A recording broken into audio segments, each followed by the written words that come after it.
Kaixo nire supertxiki eta superfamilia, zer modu zaudete. Gaurkoan, gako dakarkizuet atxikimendu egoki baten inguruan, bai?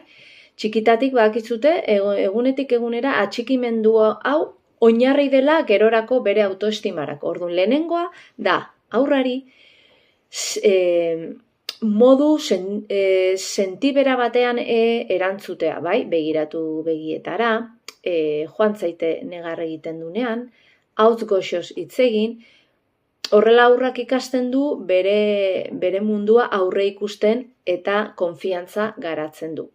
Bigarrena, emozioak baliotu.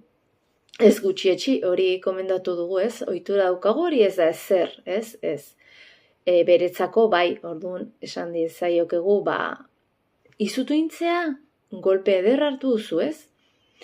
Hirugarrena, aurre ikustea gauzak eta koherentziz aritzea, bai?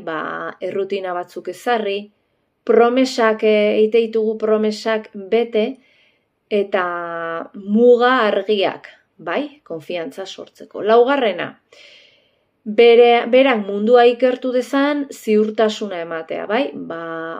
Gauza berriak probatzera animatu, zu gertu eta hortxe zaudela erakutsiz.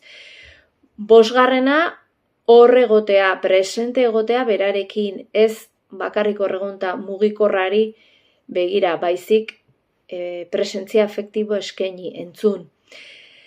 Eta 5 gako hauek egunerokotasunean landuz, autoestima eder hori igo ingo da.